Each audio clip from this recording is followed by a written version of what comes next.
Goeiemôre gemeente. En ook hartlik welkom aan al ons besoekers vanoggend. Dis gepas wanneer ons so voor ons God en ons Here verskyn het ons hom roep in ons nood. So op 'n maan met die woorde kyk, soos die oë van die knegte is op die hand van hulle meester. Soos die oë van die diensmaagd is op die hand van haar meesteres. So is ons oë op die Here, ons God. Nou antwoord hy ons, genade, barmhartigheid en vrede vir julle, van God ons Vader en die Here Jesus Christus. Amen. Dis nie uit gewoonte uit nie, dis nie uit formalisme uit dat ons sy seun so aanhoor elke oggend nie, wat aan ons saamkom nie. Ons hoor sy seun en dan werklik is ons geseën met die rykste seëninge. Die Here self seën ons. So kom ons sing dan vir hom. Kom ons prys hom. Ons vul ons hart en ons mond met hom. Ons sing Psalm 100 saam en ons gaan dit sing in beurtsang, waar almal saam die eerste vers sing, die broeders die tweede, suster die derde en almal weer dan die vierde vers.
Antwoord ons Here verder op sy heerlike seën, deur saam ons geloof in hom te bely, en ons doen dit aan die hand van die apostoliese geloofsbelijdenis.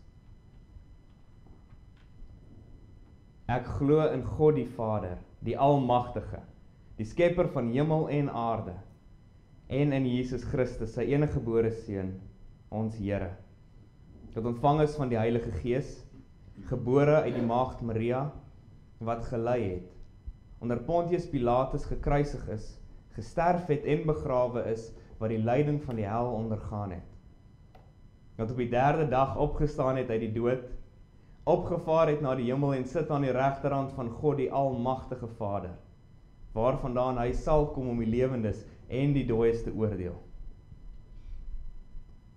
Ek glo in die Heilige Gees. Ek glo in 'n heilige algemene Christelike kerk, in die gemeenskap van die heiliges, die vergewing van sondes, die opstanding van die liggaam en 'n ewige lewe.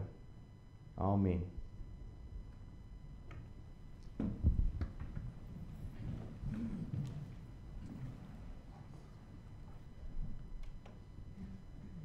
So op ons nie net belydenis van ons geloof nie, maar ons jubel. Ons roem in ons geloof, antwoord ons Here ons dan met sy wet. Ons luister dan saam na ons Here se woord van Eksodus 20 en daarvan vanaf vers 1.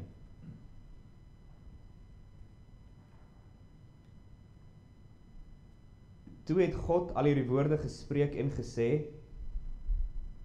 ek is die Here jou God, wat jou uit Egipteland, uit die slawehuis uitgelei het. Jy mag geen ander gode voor my aangesig hê nie. Jy mag vir jou geen gesneede beeld of enige gelykenis maak van wat bo in die hemel is, of van wat onder op die aarde is, of van wat in die waters onder die aarde is nie. Jy mag jou voor hulle nie neerbuig en hulle nie dien nie. Want ek, die Here jou God, is die jaloerse God, wat die misdaad van die vaders besoek aan die kinders, aan die 3de en aan die 4de geslag van die wat my haat. En ek bewys barmhartigheid aan duisende van die wat my liefhet en my gebooie onderhou. Jy mag die naam van die Here jou God nie ydelik gebruik nie, want die Here sal die een wat sy naam ydelik gebruik, nie ongestraf laat bly nie. Gedenk die Sabbatdag, dat jy dit heilig. 6 dae moet jy arbei en al jou werk doen, maar die 7de dag is die Sabbat van die Here jou God. Dan mag jy geen werk doen nie, jy, of jou seun, of jou dogter, of jou diensknegt, of jou diensmaagd, of jou vee, of jou vreemdeling wat in jou poorte is nie. Want in 6 dae het die Here die hemel en die aarde gemaak, die see en alles wat daarin is. En op die 7de dag het hy gerus. Daarom het die Here die Sabbatdag geseën en dit geheilig.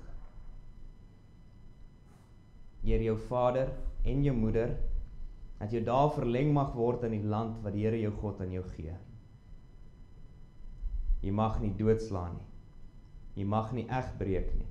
Jy mag nie steel nie. Jy mag geen valse getuienis teen jou naaste spreek nie. Jy mag nie jou naaste se huis begeer nie. Jy mag nie jou naaste se vrou begeer nie, of sy diensknegt, of sy diensmaagd, of sy os, of sy esel, of iets wat van jou naaste is nie. En ons antwoord dan nou ons Here, kom ons antwoord hom. Ons sing van Psalm 99, die woorde wat hy vir ons gee om te sing in byeenkomste soos hierdie, wanneer ons so voor hom verskyn en sy wet aanhoor, die diepte van ons nood raak sien, want dis die doel van die wet. Dit moet jou wys hoe nodig jy genade het. Kom ons sing dan daarvan. Psalm 99 sing ons vers 1, ons sing van hy wat regeer, hy wat wie se wet billik is en wat kan sy wet voorhou want hy regeer, en dan ook vers 5 waar ons sing by U Here is daar vergifnis. Ook al het U trou nie hul straf weerhou, loof verhef die Heer, werp heel voor hom neer, bring hom roem en ere, heilig is die Here. Psalm 99 en dan sing ons vir ons Here vers 1 en 5.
Ons bid saam.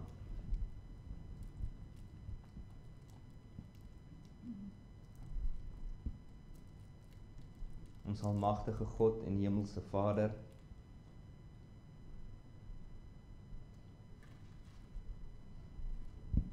in werklikheid is dit 'n vreeslike ding om U troon te nader. U is heilig, U is regverdig, U is rein, onbesmet. En ons is nie. Ons ken onsself, selfs kere wat ons die regte ding wil doen en wat ons beter wil wees, is ons so swak. Ons kan onsself maklik oortuig dat ons nie eintlik te sleg is nie, maar wanneer ons na U wet kyk, dan val ons in mekaar. Ja, dis 'n skoon, heilige spieël wat U vir ons voorhou, waarin ons nie ons gebrokenheid en sonde kan ontken nie. So ons bly voor U dat ons werklik U woede en U grimmigheid waardig is. Maar dan ook verhef en loof en prys ons U. Ons loof U vir die genade, die vergifnis, die verlossing wat U vir ons gee in ons Here Jesus Christus, dat ons vrymoedig U troon kan nader, sonder vrees. Dat ons mag neerval, mag weet en besef, U is heilig, ons gaan die allerheiligste binne, maar dat ons so mag wees sonder vrees. Dat ons daar mag wees in liefde. Ons prys U vir ons Here Jesus Christus en die vergifnis wat U in hom gee. Ja, Vader, ons kyk na U goedheid, ons kyk na wat U vir ons gee en is in ons Here Jesus Christus, en dan verlang ons om gehoorsaam te wees. So help ons. U ken ons dat ons stof is. U weet hoe maklik ons toegee tot die sonde, hoe maklik ons verlei word. U weet hoe swak ons is. So ons bid vir U Gees, vul ons, lei ons, versadig ons tog met vreugde in U. Wil U ons lei in die spore van geregtigheid om U naam ontwil. Daar's geen liefliker pad, geen groter vreugde wat ons kan kry as om te wandel in U wees. So Vader, lei ons, help ons, vorm ons, bou ons, en dis wat ons veral nou pleit wanneer ons na U woord gaan luister. Wil U in ons harte en in ons gedagtes werk? Wil U die harde werk doen wat ons nie kan nie? Ons harte oopmaak, sag maak, sodat U woord mag indring, dat ons U woord nie net sal verstaan nie, maar ook dat ons dit sal liefkry, vurig sal liefkry. Mag ons U woord so indrink, dat ons soos pasgebore baba sal verlang na die onverfynste melk van U woord. U sê self dat ons nie van brood alleen sal lewe nie, maar van elke woord wat uit U mond kom. Versadig ons dan nou. Oorvoed ons deur U woord. Vra vanoggend waar ons weer soos laasweek U almag en gesag, U soewereiniteit gaan oorweeg. Waar ons gaan kyk wat U van U self leer daarin. Werk tog deur U Gees dat ons sal verstaan wat U vir ons leer en dat ons dit sal glo. Dat ons dit sal liefkry en dat ons onsself sal verbly met 'n onuitspreeklike en heerlike blydskap in dit wat U leer. So lei ons dan nou, Vader, dit bid ons, smeek ons, bring ons alles voor U in die naam van ons koning, ons verlosser, Jesus Christus. Amen. Voordat ons saam luister na ons Here se woord, kom ons sing eers weer vir ons Here, en wanneer ons so sing voordat ons luister, dan berei ons gedagtes en ons harte voor om na hom te luister. Ons sing Psalm 119 vers 43. Dan vra ons vir Here, stel U woord my tot 'n steensel, dat ek kan lewe en nie loop tot my eie spot en skande na 'n ongewisse hoop. Vers 43 op Psalm 119.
Ons gaan vanoggend aangaan met ons reeks vanuit die boek 1 Petrus.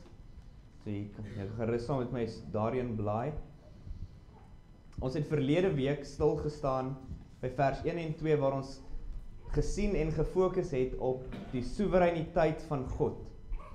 Nou julle sal onthou, soewereiniteit, groot woord en gewoon wat dit beteken is hoe hy in beheer is en alle dinge wat gebeur beskik, beheer en volgens sy wil laat gebeur. En ons het veral gesien in vers 1 tot 2, sy soewereiniteit kom na vore by ons verlossing. En 'n groter troos gaan jy nie kry nie. Die belangrikste saak in jou lewe, sê God, hy is in beheer daarvan. Jou verlossing. Ons het gesien met die uitverkiesing, ons het lank dit oorweeg, hoe die Here voor die grondlegging van die wêreld af, volgens sy eie wil, sy eie raad, met geen insette van enigiemand af nie, die kies aan wie hy homself wil openbaar. Die kies aan wie hy die geloof wil gee en aanneem as sy kinders en hulle verlos. En nou gaan Petrus verder. Hy bou nou verder op God se soewereiniteit in ons verlossing en dan moet ons gaan stil staan daarby, maar ons moet dink, waarom doen hy dit? Waarom doen Petrus dit hier en waarom leer God vir ons van sy soewereiniteit, sy mag, hoe hy beskik en hy beheer? Waarom doen hy dit? Die rede is tweevoudig en ons gaan by hulle stil staan later in die preek, sodat hy alle eer kry. Dat alle eer en lof net aan hom toe kom. En tweedens ook, daar's geen groter troos wat jy kan hê by jou verlossing, as om te weet, dis nie in jou swak hande nie. Dis die Almagtige wat bestuur, en is hy wat beskik. So Petrus gaan nou verder, maar wat hy nou gaan doen, hy wys hoe nie net die begin van jou verlossing, soos ons laasweek by die uitverkiesing gesien het nie, maar die ganse loop van jou verlossing. Alles deur God beheer en bewaar word. Hoe hy homself soewerein toon oor dit. God is nie net soewerein in die uitverkiesing, die begin van die verlossing nie, maar ook die geheel van my verlossing. En elke deel van my uitverkiesing as beginpunt, tot my wedergeboorte, tot my geloof, tot uiteindelik die erfenis wat ek sal ontvang. Alles is so in God se soewereine beheer, dat ek met rus en sekerheid hom kan loof en dank bo alles en net vir hom. As jy in die Here Jesus Christus glo, in sy offer vir jou, en op sy geregtigheid vertrou as jy eie, dan kan jy weet, van begin tot einde, het God jou verlossing, jou saligheid, in sy hand, en is hy besig om dit te bewaar. So ons luister saam, en om dit te sien, hier na 1 Petrus 1, ons gaan saam luister vanaf vers 3 tot vers 9, en dan gaan ons stil staan hier by vers 3 tot 5. 1 Petrus 1, vanaf vers 3. Geseënd is die God en Vader van ons Here Jesus Christus, wat na sy groote barmhartigheid ons die wedergeboorte geskenk het, tot 'n lewende hoop deur die opstanding van Jesus Christus uit die dode, sodat ons 'n onverwelklike, onbesmette en onverganklike erfenis kan verkry, wat in die hemele bewaar is vir ons, wat in die krag van God bewaar word, deur die geloof, tot die saligheid wat gereed is om geopenbaar te word in die laaste tyd. Daarin verheug julle heel, al word julle nou as dit nodig is, 'n kort tydjie bedroef, maar allerhande beproewinge, sodat die beproefdheid van julle geloof, wat baie kosbaarder is as goud wat vergaan, maar deur vuur gelouter word, bevind mag word tot lof en eer en heerlikheid by die openbaring van Jesus Christus, vir wie julle, al het julle hom nie gesien nie, tog lief het, in wie julle, al sien julle hom nou nie, tog glo en julle verbly met 'n onuitspreeklike en heerlike blydskap en die einddoel van julle geloof, die saligheid van julle siele verkry. Tot sover. Goed, voor ons dan spesifiek na die teks kyk, en kyk hoe God wys, hoe hy soewerein is, in beheer is, alles beskik volgens sy wil, in ons verlossing, voor ons na dit kyk in die teks, kom ons vra dan, in detail, waarom doen God dit so? En dit sien ons in vers 3. Vers 3 begin met geseënd is die God en Vader van ons Here Jesus Christus. Nou, deur die verlossing van die mens op hierdie manier te doen, met die uitverkiesing, met hy wat in beheer is en hy wat gee, is God besig om vir hom lof en eer en heerlikheid voor te berei op die hoogste, rykste, diepste vlak wat moontlik is. Deur dit so te doen, is daar geen enkele handbreedte van roem vir ons as mense nie. Wanneer ons staan met die ongelooflike voorreg dat ons verlos is deur Christus, dat ons as kinders aangeneem word van die almagtige God, dan is daar niks roem vir ons nie. Niks. Daar's nie 'n druppel wat ons kan sê, ons reg gedoen het. Ons reg gekies het nie. Alles behoort aan God.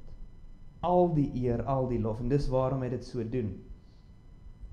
Want, en hier is wat ek bedoel, wat sal die alternatief wees vir die uitverkiesing? Hoe sou dit gewerk het indien God nie absoluut soewerein was in jou verlossing nie? Hoe sou dit gewerk het en wat sou dit beteken indien God vir almal gelyk die vermoë alles gegee het om, en al wat nodig is die mens moet net kies. Hy moet net reg kies.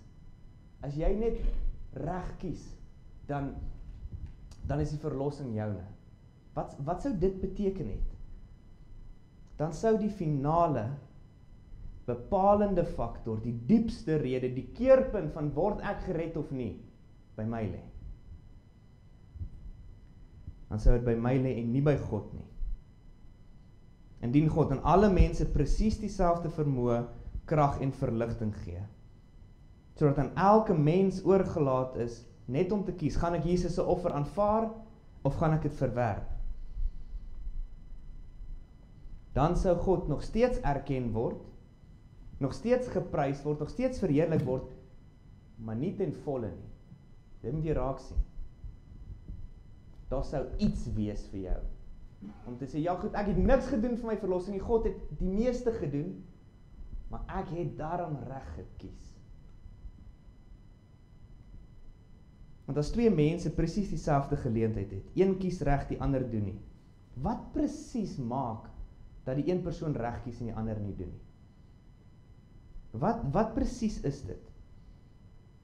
En wat ook al jy dit wil noem, dit sou iets binne die persoon wees, wat maak dat hy reg kies en die ander een nie. Iets binne hom waarop hy sou kon roem. Of dit nou sy wysheid, sy slimheid, sy nugterheid, sy insig is, wat ook al dit mag wees, dis iets binne in die persoon wat maak dat hy kies en die ander persoon nie kies nie. Of jy daardie roem wil hê, maak geen verskil nie. Die punt is, indien God het oorlaat aan die mens om die finaal bepalende faktor te wees van gaan ek verlos word of nie, as hy dan kies om verlos te word, dan is daar iets vir hom om op te roem. Maar dan leer die skrif ons, nie by God nie. So wat is dan die gevolg? Wat is die gevolg van as hy iets het om op te roem? Alle eer kom God nie toe nie. Ja, die meeste doen, maar nie alles nie. Nie elke druppel daarvan nie. En daarom sien ons, waarom God het vir ons sê, dat hy so soewerein is in ons verlossing. Dis waarom hy vir ons sê, dat indien jy glo weet, jy glo omdat ek jou van ewigheid af, uitverkies het om aan my te behoort. Van ewigheid af, voordat ek gekyk het na jou lewe, het ek op jou besluit. En gesê, ek gaan aan jou geloof gee, die Heilige Gees gee. Ek gaan jou nuut maak, ek gaan jou aanneem as myne, ek gaan jou vir ewig in heerlikheid by my hou. Dis wat God gedoen het.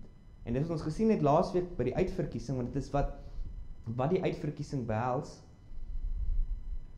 Nou, die rede waarom hy sê, hy doen dit so, is dat hy ons kan leer, jy het niks om op te roem nie. Jy het niks om op te staan nie. Selfs jou geloof, die ding wat jou bind aan Christus, waardeur die ewige lewe vir jou gegee word, selfs dit gee hy vir jou. Dis nie iets wat jy in jou vroomheid reg op besluit het nie, met jou insig en met jou ernstigheid. Dis iets wat hy gegee het. So wanneer Petrus dan sê, geseënd is die God en Vader van ons Here Jesus Christus, dan sê hy nie, ons kan God seën, of hy seën God nie. Hy sê, lofwaardig is God. Alle lof, alle eer en heerlikheid kom net aan hom toe. Net aan hom. Nie, ons wil alles aan hom gee nie. Dit kom hom toe. Hy is dit waardig. Hy alleen word gesien en geken as die goeie genadige God, wat alles gee, en daar's geen roem vir ons as mense nie. En dan gaan hy nou verder. Dan gaan hy nou verder deur te wys hoe God absoluut soewerein is in jou verlossing. Nie net hier, waar ons heeltyd nog aan dink, aan die begin van jou verlossing met die uitverkiesing nie, maar regdeur, tot die einde, is God soewerein besig om te werk in jou verlossing. Kyk ons saam met my na vers 3 en 5, want elke deel van jou verlossing wat hier volg in hierdie verse, word gegrond op niks anders as God se soewereine wil en verkiesing nie. Kyk of julle saam met sien, vers 3. So hier in vers 3 sien ons Petrus sê, ons is wedergebore tot 'n lewende hoop deur Jesus Christus se opstanding, vers 3. Geseënd die God en Vader van ons Here Jesus Christus, wat ons na sy groot barmhartigheid ons die wedergeboorte geskenk het, tot 'n lewende hoop deur die opstanding van Jesus Christus uit die dode. Nou, wat beteken dit? Om dit te sien, ons begin onder Jesus Christus wat uit die dood opgestaan het. So, wat is die waarde, die betekenis, die gewig van Christus wat uit die dood opgestaan het? Dis dit. Sy opstanding was die bevestiging dat sy offer genoeg was. Dat hy die dood oorwin het. Want elke mens moet weens sy sonde sterf, beide fisies en dan geestelik. Die tweede dood, die verdoemenis. Maar Jesus aan die kruis, daar het hy die beker van die ewige hel wat ons moet kry opgedrink. Hy het die fisiese dood ingegaan in ons plek, sowel as die geestelike dood.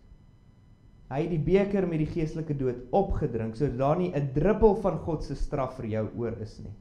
En dit word gesien wanneer hy sê, my God, waarom het U my verlaat? En dis die hel. En daarna sterf hy.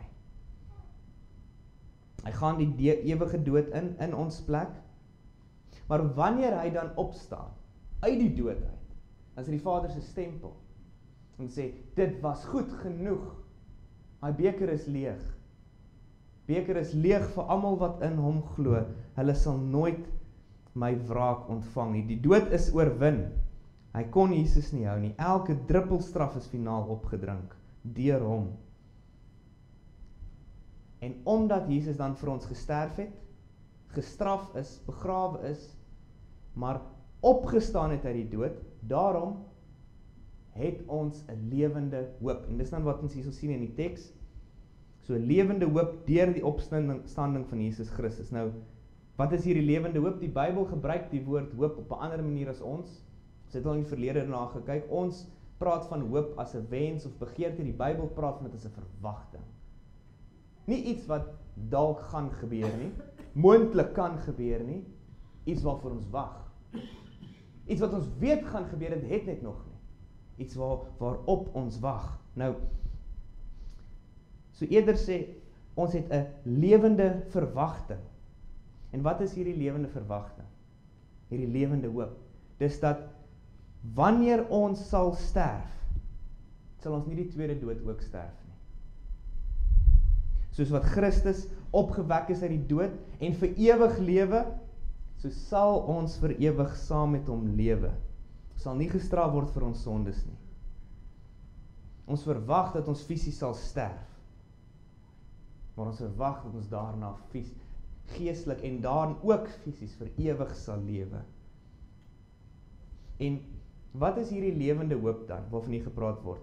Anderste as 'n geloof.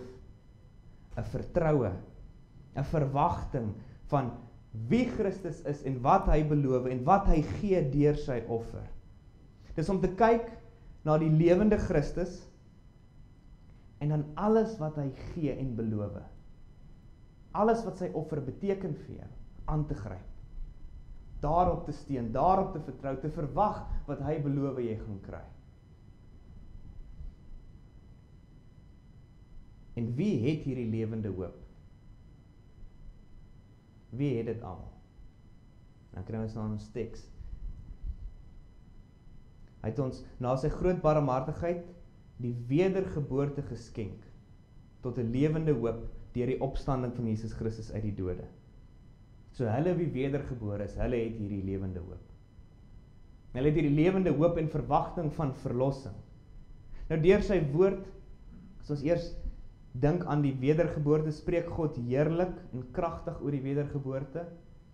Die belangrikheid daarvan, ons onthou Johannes 3, waar ons Here Jesus sê, indien iemand nie wedergebore is nie, kan hy die koninkryk van God nie sien nie. Moet gebeur. En dan leer Paulus ons oor die wedergeboorte. En dit is 'n nuwe skepsel wat God maak. So, met die wedergeboorte, jy was eenmal as baba fisies gebore, liggaam en siel, en wat die Heilige Gees doen met die wedergeboorte is, hy maak 'n nuwe skepsel. 'n Nuwe geboorte in jou. Hy maak 'n nuwe geestelike lewendige mens binne in jou. En wanneer die wedergeboorte plaasgevind het, wanneer die geestelik weergebore word, dan sien jy God se heerlikheid, sy waarheid, sy waarde, sy lieflikheid, en jy glo in hom. Jy gryp hom aan, jy prys hom, jy vertrou hom, en jy het dan hierdie lewende hoop. So wat sê Petrus dan dusver? Jesus het vir ons sondes gesterf, en hy het opgestaan, sodat die mens 'n lewende hoop mag hê. Om daarin te glo, om hierdie lewende hoop te hê, moet jy eers wedergebore word. Anders sal jy dit nie kan of wil glo of hê nie. En hier is dan waar God se soewereiniteit inkom, waar ons dit sien. Want ons het nou gesien sy soewereiniteit, hoe hy absoluut beheer vat en volgens sy eie wil werk met die uitverkiesing. Nou sien ons dit met die volgende deel ook. Wat volg op die uitverkiesing, die wedergeboorte. Vers 3. Geseënd is die God en Vader van ons Here Jesus Christus, wat na sy groote barmhartigheid ons die wedergeboorte geskenk het. Wie word wedergebore? Nie hulle wie dit kies nie.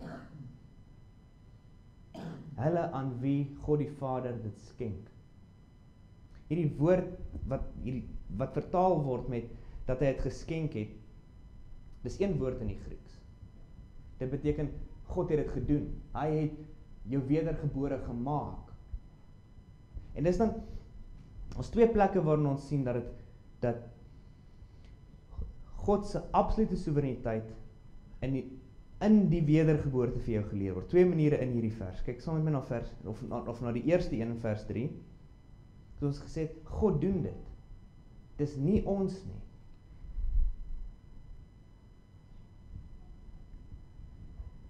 Ons kan op 'n punt vra, goed, met die wedergeboorte, want ons hoor so gereeld dat daar word gesê, gee jou hart vir Jesus.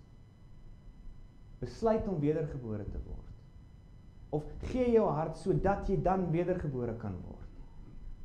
Dat die finale bepalende faktor op jou geplaas word. Maar dink net aan geboorte. Watter kinders word gebore? Nie hulle wat besluit om gebore te word nie,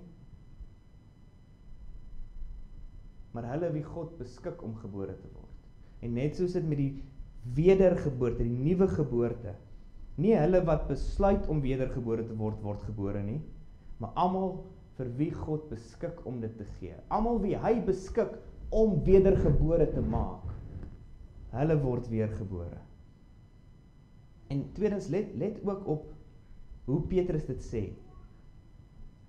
Hy sê dat God het vir ons dit gegee na sy groote barmhartigheid. Dit is so opmerklik as jy deur die skrif gaan, die woord barmhartigheid. ons maak dit baie keer deur mekaar met genade. Genade, barmhartigheid maak asof hulle dieselfde ding beteken, maar dit doen nie. Die barmhartigheid is iets baie spesifieks. En as jy deur die skrif gaan, dan sien jy telkens wanneer God praat van sy soewereine genade. Hy wat gee, nie omdat die mens instem nie, nie omdat die mens hom iets bied nie, nie omdat die mens ja sê nie, maar hy wat sonder om die mens te raadpleeg direk net besluit om te gee.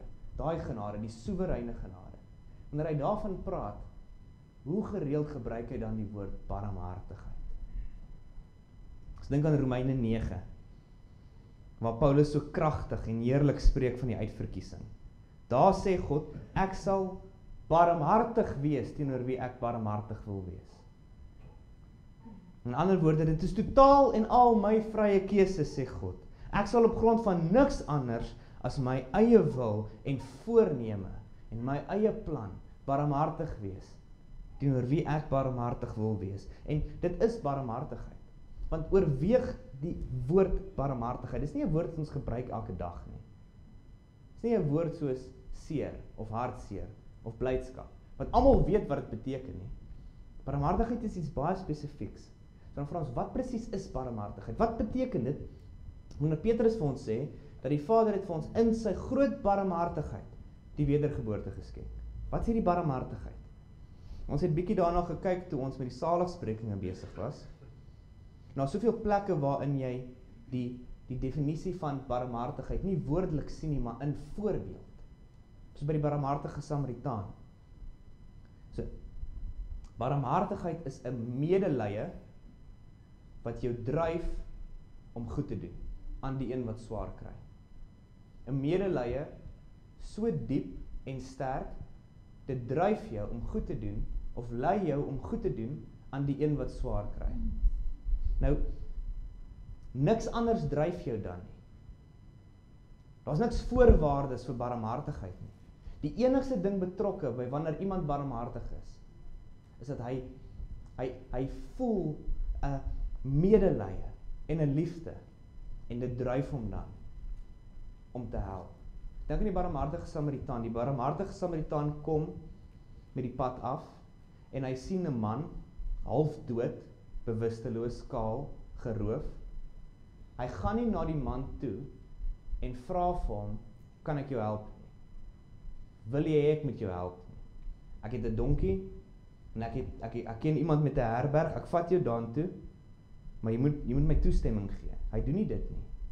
Wat doen hy? Hy gaan na daai man toe, en uit sy barmhartigheid uit, sê Christus, vat hy die man, hy tel hom op en hy vat hom herberg toe. Want dis wat barmhartigheid is. Dis 'n liefde, 'n guns, 'n genade wat gedryf word en beïnvloed word deur niks anders as die barmhartigheid in die persoon self. So wat beteken dit dan? Dat God vir ons die wedergeboorte skenk, vanuit of na sy barmhartigheid. Hy skenk vir ons die wedergeboorte, nie omdat sommige hom gekies het, of sal kies eendag nie. Hy kyk nie na al hierdie voorwaardes en invloede nie. Hy kyk na die wat hy wil, en hy besluit, ek wil barmhartig wees teenoor jou. Ek sal barmhartig wees teenoor wie ek barmhartig wil wees. Wat jy moet raak sien dan is hoe God totaal en al jou verlossing bestuur en beheer, van begin tot einde, hoe elke deel daarvan aan hom behoort. Hy verkies wie hy wil, volgens die welbehae van sy eie wil, voor die grondlegging van die wêreld. Hy besluit oor wie hy barmhartig wil wees, en as hy besluit op jou, dan skenk hy vir jou die wedergeboorte, sodat jy die waarheid, lieflikheid, kosbaarheid en waarde van ons Here Jesus Christus kan sien, die krag van sy dood en opstanding mag sien, en daarin mag glo, 'n lewende hoop mag hê. So as jy vanoggend hier sit, geliefde in ons Here, as jy vanoggend hier sit en glo in Christus, van harte hom vertrou, op sy geregtigheid steun, sy offer aanvaar in jou plek. O, prys dan die rykdom van sy genade. Loof hom. Jy sal hom nie loof vir jou geloof as jy nie weet dis hy wat dit gee nie. Prys die diepte van sy barmhartigheid, want jy het hom geen guns gedoen deur te glo nie. Jy glo omdat hy jou uitverkies het. Omdat hy jou wederbaar het, jou wedergebore gemaak het, jou 'n lewende hoop gegee het. Hy het vir jou gegee. En jy het niks gedoen, jy het nie eers ja gesê nie. Jy het dit gekry. Want dis hoe hy in sy soewereiniteit werk. So prys hom dan vir jou geloof. Want dit is selfs wat hy gee. En hierdie heerlike troos gaan dan verder, so ons sien sy soewereiniteit in die uitverkiesing, en ons sien dit ook hier nou in vers 3 met die wedergeboorte, want dit is wat hy in sy barmhartigheid skenk tot die lewende hoop, maar ons sien dit ook nou verder, so in vers 4 en 5, indien jy nou hier vandag sit en werklik glo in die Here Jesus Christus, kan jy weet, jy sal ook glo tot aan die einde. Jou geloof sal hou, en jy sal nie Christus finaal verwerp nie. As jy nou waarlik glo in hom. Een van die grootste trose. Jy kan dalk 'n seisoen van duisternis deurgaan waar jou geloof vervlou, waar die vlam so dof brand dit dreig om uit te doof. Maar weet dit, as jy in Christus glo, as jy in hom glo, op hom vertrou, dan is jy wedergebore. Anders sou jy nie kon glo nie. En as jy wedergebore is, dan is jy uitverkies. En as jy uitverkies is, sal God jou nooit verlore laat gaan nie. Nooit dat jy jou verloof weggooi nie, jou geloof weggooi nie. Hy sal dit altyd in jou hou, want sy plan vir verlossing, sy voorneme wat hy in homself gemaak het om jou te verlos, sal nie misluk nie. Kyk saam met my na vers 4 dan. Vers 4, sodat ons 'n onverganklike en onbesmette en onverwelklike erfenis kan verkry, wat in die hemel vir ons bewaar is. So Petrus juig nou oor hierdie wonderlike erfenis van die gelowiges, en hy doen dit juis om die gelowiges te vertroos, om hulle te bemoedig, om hulle te versterk, want onthou, waar sit hulle in die vervolging? Hulle het nie net vervolging, hulle het allerhande beproewinge, soos wat ons sal sien. En dan sê Petrus, onthou, hier's julle troos, hier's julle hoop, hier's julle blydskap, jou erfenis, wat in die hemele vir jou bewaar word, is onverganklik, onbesmet, onverwelklik, en dis waarom die Here vir ons leer van daardie erfenis, om ons te troos, om jou te bemoedig, om jou hart te versterk, onder hierdie lewe jou te leerstel met al sy pragt en alles wat blink, wanneer ons liggame siek word, oud word, seer word, lelik word, wanneer ons huweliksmaat siek word, moeg word, sterf, of wanneer ons kinders siek word, groot word, verdwaal of sterf, wat staan jou troos? Alles dinge wat vergaan, dinge wat besmet is, dinge wat verwelk. Wat staan jou troos? En dan sê die leer die Here vir jou, jy het 'n erfenis, wat nie geraak aan kan word deur die duiwel, die wêreld, jou eie sonde selfs nie. Onbesmet, ewig vir jou bewaar. Dis hierdie, maar nou is die vraag, dis weer waar ons God se soewereiniteit sien inkom. In vers 5 gaan ons dit nou wys. Nou is die vraag, goed, maar watter troos bied hierdie erfenis my, as ek nie kan seker wees of ek dit eendag gaan kry nie? Ek weet as ek glo, wanneer ek sterf, sal ek dit kry, want deur die geloof is ek geregverdig, deur die geloof tel Jesus se offer vir my, en ek sal gered word, ek sal hierdie erfenis kry, maar wat as ek nie glo eendag nie, of wat as ek in 'n tyd kom van my lewe waar ek my geloof vir 'n tyd weggooi, en ek sterf dan? Wat dan?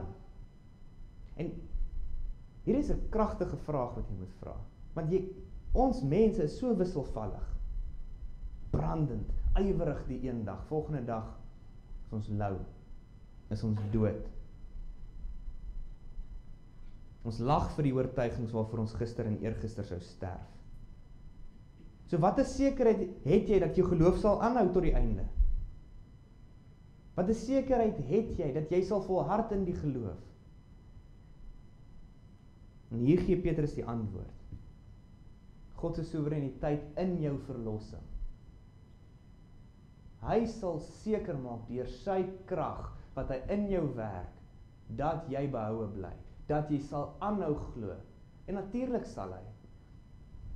Hy het die geloof in jou geskep. Deur die wedergeboorte het hy die geloof in jou geskep, omdat jy jou uitverkies het. Van ewigheid af is dit in sy raad om jou te verlos. Dit behoort aan hom.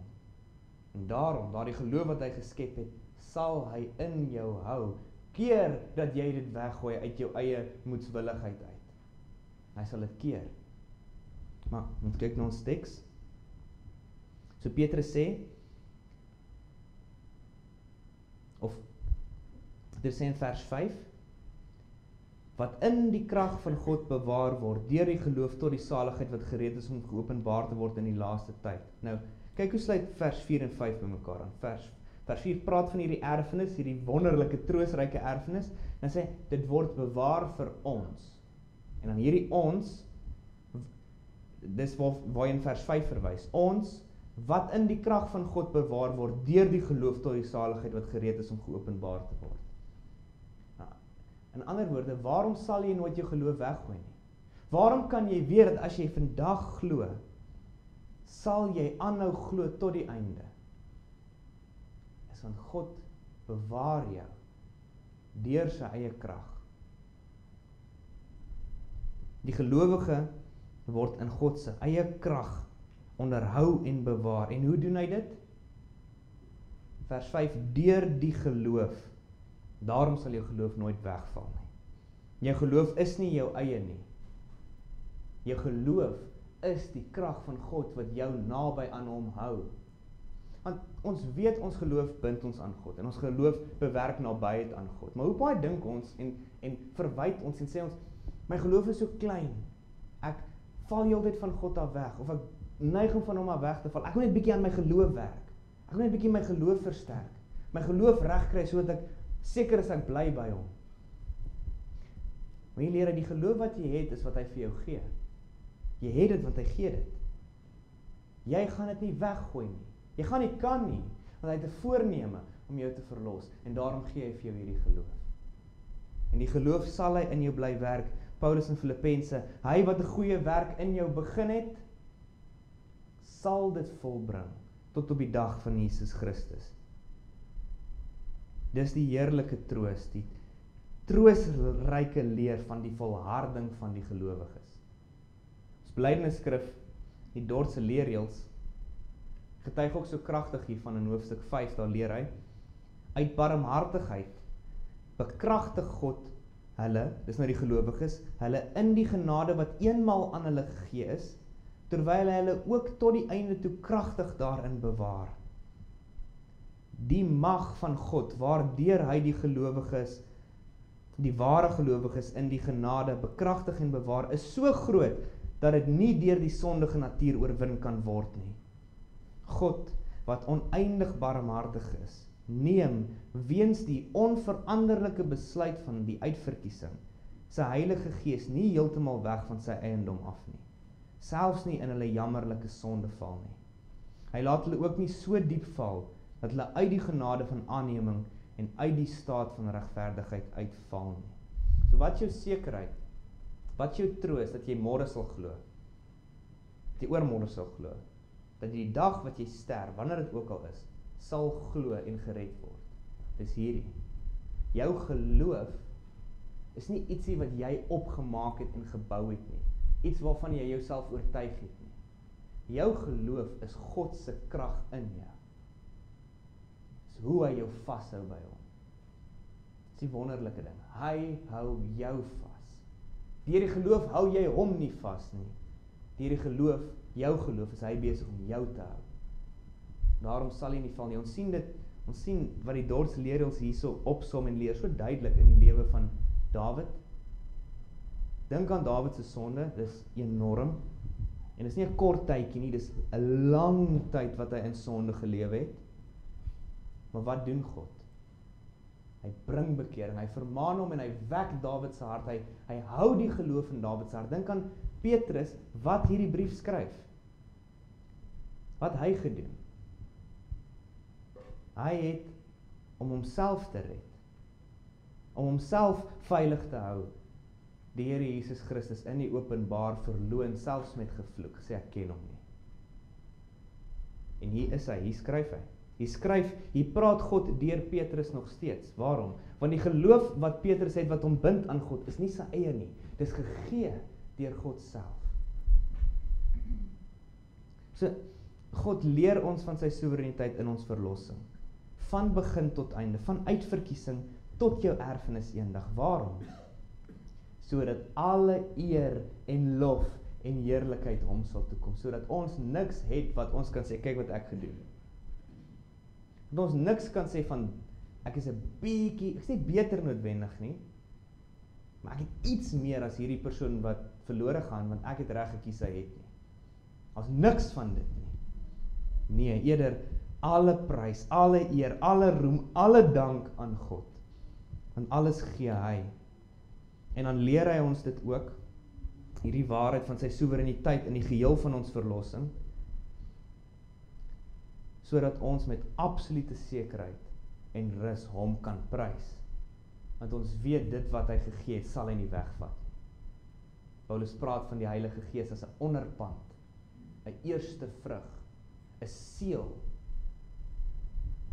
En dan kan ons saam met Paulus ook roem, ook sing, want ek is verseker dat geen dood of lewe of engele of owerhede of magte of teenwoordige of toekomende dinge of hoogte of diepte of enige ander skepsel ons sal kan skei van die liefde van God wat daar in Christus Jesus ons Here is. Amen. Ons bid saam.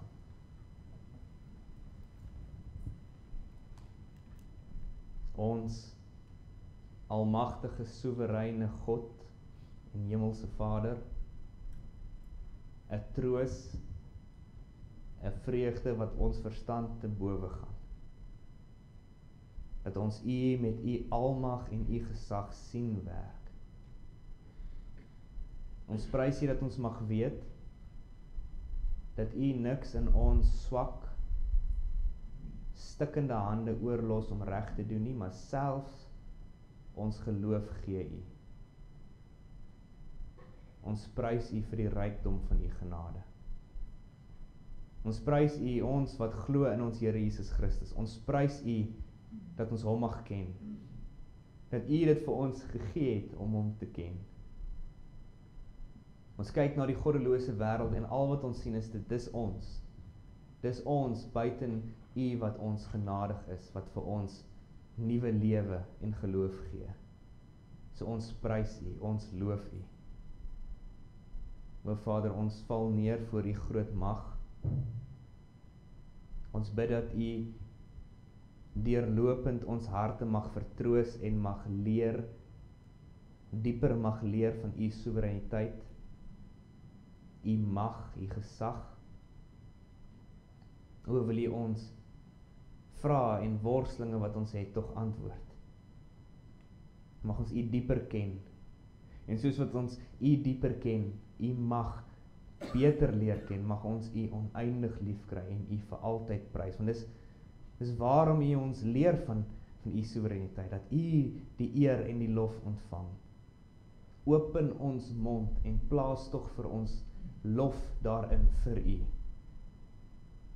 O, maak ons harte sag en ruim, dat ons U sal loof en sal prys en sal geniet vir die groot, soewereine, barmhartige God wat U is.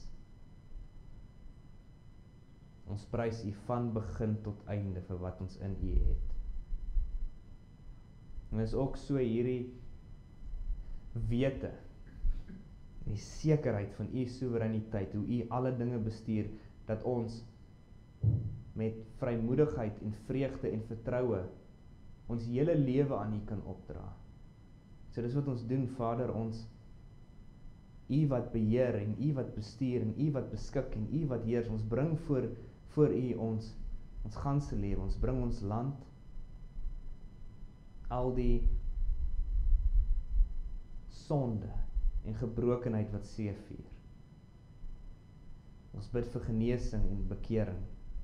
Ons bid vir leiding en vir wysheid vir die die owerhede wat u daar gestel het. Wil julle tog deur die Gees lei om te heers volgens u wil en u woord. Ons bid vir ons gemeente. O, seën tog u gemeente wie u so uiters lief het. Bou ons op, maak ons sterk, reinig ons, suiwer ons. Mag ons harte groei in 'n liefde, 'n verlange, 'n ywer vir u woord. En mag ons u dieper ken, u met meer opregtheid en volheid van hart prys. En Vader, ons bid ook vir elkeen afsonderlik in u gemeente, dat u ons sal seën. Bewaar ons, hou ons geloof sterk en staande soos wat u beloof, en mag ons weer volgende week saamkom, om u te loof, te prys, te erken, te geniet en na u te luister. Hoor dan ons gebed, enkel en alleen omdat ons dit voor u bring, in die naam van ons Here Jesus Christus. Amen. Ons sing dan saam en dan sing ons ook die beruiming van Efesiërs 1 vers 1 tot 14 en dit is juis in hierdie teks waar die Here ook so kragtig van sy soewereiniteit leer. So dit sing ons dan Efesiërs 1 vers 1 tot 14 se beruiming, skrifberuiming 24 en ons gaan vers 1 en vers 7 saam sing.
Ontvang dan ons Here se antwoord, ontvang sy seën. Die Here sal jou seën en jou bewaar. Die Here sal sy aangesig oor jou laat skyn en jou genadig wees. Die Here sal sy aangesig oor jou verhef en aan jou vrede gee. Amen.